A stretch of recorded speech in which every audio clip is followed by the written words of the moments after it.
Alright, ये कहानी एक ऐसे फ्लाइट की जो गलत एयरपोर्ट पर लैंड हुई थी और फिर आगे जाकर उसका कनेक्शन आया एक सुपरहिट बॉलीवुड फिल्म से। जापानीज एयरलाइंस की फ्लाइट 472 जो एक डगलस DC-853 एयरक्राफ्ट थी, जो लंदन से टोक्यो जाने वाली एक फ्लाइट थी जिसके स्टॉपओवर्स थे फ्रैंकफर्ट, रोम, बेरूट, तेहरान, मुंबई, बैंकॉक और हांगकांग। 24 सितंबर 1972 को जब इस फ्लाइट का एक स्टॉपओवर मुंबई में था तब एक हादसा हुआ। प्लान के हिसाब से इस फ्लाइट को सांता क्रूज एयरपोर्ट पर लैंड होना था, जिसे हम आज छत्रपति शिवाजी महाराज इंटरनेशनल एयरपोर्ट के नाम से जानते हैं, लेकिन ऐसा हुआ नहीं।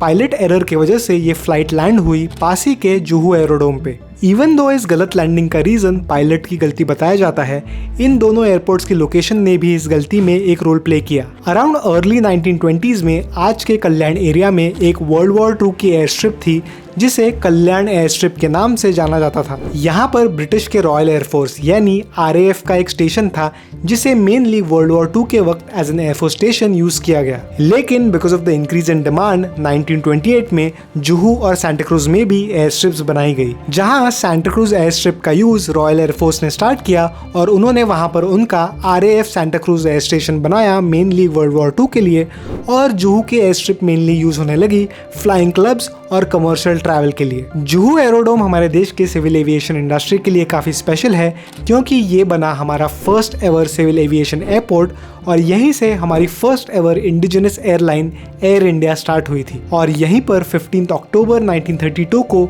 The father of civil aviation in India JRD Tata land हुए थे अपनी पहली फ्लाइट से, which flew from Karachi to Juhu airport carrying mail for the Indian postal service. लेकिन जुहू एरोड्रोम सी के पास होने की वजह से जब एक बड़ा एयरपोर्ट बनाने का प्लान किया गया तब उसकी जगह एग्जिस्टिंग सांता क्रूज एयरपोर्ट को चुना गया और आगे जाकर उसे ही डेवलप किया गया, जिसकी वजह से सांता क्रूज एयरपोर्ट, जिसे हम आज छत्रपति शिवाजी महाराज इंटरनेशनल एयरपोर्ट के नाम से जानते हैं, वो मुंबई शहर का मेन पैसेंजर एयरपोर्ट बना, वेयरएज जुहू एयरपोर्ट आज मेनली प्राइवेट जेट्स और हेलीकॉप्टर्स के लिए यूज किया जाता है। लेकिन बीच का एक ब्रीफ पीरियड जब इन दोनों एयरपोर्ट्स के बीच इतना क्लियर डिफरेंशिएशन नहीं था, तब कई बार ऐसा हुआ कि सांता क्रूज एयरपोर्ट पर लैंड होने वाली फ्लाइट गलती से जुहू एयरपोर्ट पर लैंड हो जाती थी और इस जापानीज एयरलाइंस की फ्लाइट के साथ भी यही हुआ। अगर आप मैप पर इन दोनों एयरपोर्ट्स की लोकेशन देखोगे तो आपको स्लाइट आइडिया आएगा कि इन दोनों के बीच इतना ज़्यादा डिस्टेंस भी नहीं है, जिसके वजह से ये कंफ्यूजन होते रहता था जब हमारे सिस्टम्स आज जैसे इतने वेल बिल्ट नहीं थे। एनीवे, तो वापस आते हैं इस एक्सीडेंट पर।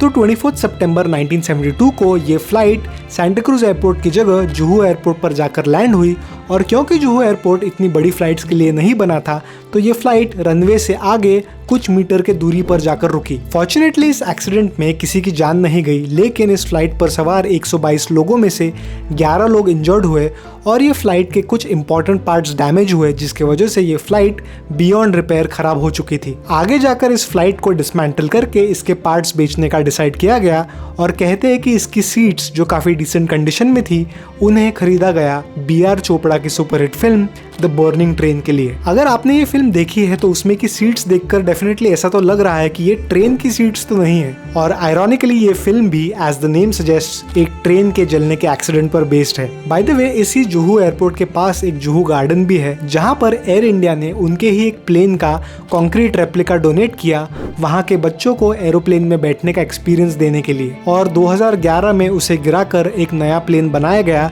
जो अगेन काफी बुरी हालत में है। अगर पॉप कल्चर की बात की जाए तो आपको ये पुराना प्लेन आराधना फिल्म के चंदा है तू मेरा सूरज है तू गाने में देखने मिलता है, और जुहू एयरपोर्ट को भी वेंसडे और स्लमडॉग मिलियनेयर जैसी फिल्म्स में दिखाया गया है। एनीवे, आई होप आपको ये कहानी अच्छी लगी हो। अगर आपके पास भी ऐसी कोई इंटरेस्टिंग कहानियां हैं तो मुझे कमेंट करके जरूर बताओ, और हाँ, सब्सक्राइब भी कर ही लो। सी यू।